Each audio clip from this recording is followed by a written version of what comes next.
کہ دیکھیں ہر بندے کے الگ مسائل ہیں، انکم کے ذرائع بھی الگ ہیں، معاملات بھی الگ ہیں، کوئی بزنس کرتا ہے، کوئی جاب کرتا ہے، کوئی کچھ کرتا ہے، الگ الگ سب کے معاملات ہیں۔ سب سے پہلے تو ہم اپنے غیر ضروری جو اخراجات ہیں نا ان کو کنٹرول کریں۔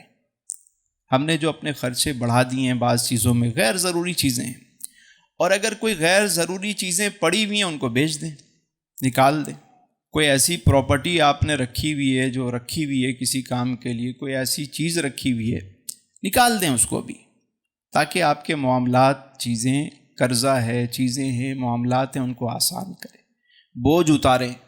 جب کشتی کے اندر پانی آنا شروع ہو جائے نا تو غیر ضروری بوجھ پھینک دیا جاتا ہے تاکہ پوری کشتی نہ ڈوبے۔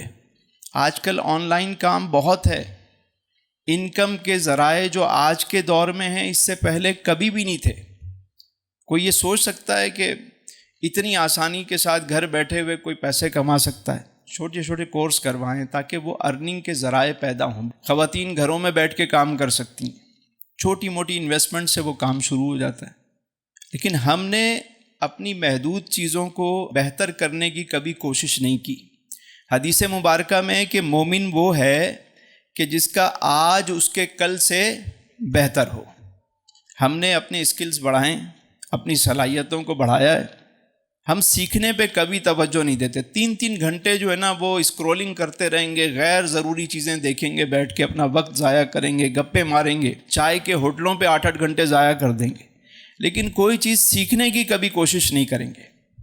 جو بھی کام آپ کرتے ہیں، جو بھی کام آپ کو آتا ہے اس کو بہتر کرنے کی کوشش کریں۔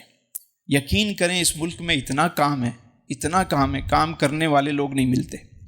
ایک اچھا ڈرائیور ڈھونڈو وہ نہیں ملتا، ایک اچھا کک ڈھونڈیں، کوئی بٹ مین ڈھونڈیں، کوئی شیف ڈھونڈیں، ہمیں نہیں ملتا۔ وہ جس کو لائیں اس کے اندر اگر شرافت ہوگی، نمازی ہوگا، نیک ہوگا تو اپنا کام نہیں آتا ہوگا، کام آتا ہوگا تو بہت ساری دوسری اس کے اندر، مطلب کوئی چیز، گھر میں کسی کو بلائیں الیکٹریشین کو، یار یہ سیدھا کر دو، وہ 4 کام اور خراب کر کے نکل جاتا ہے۔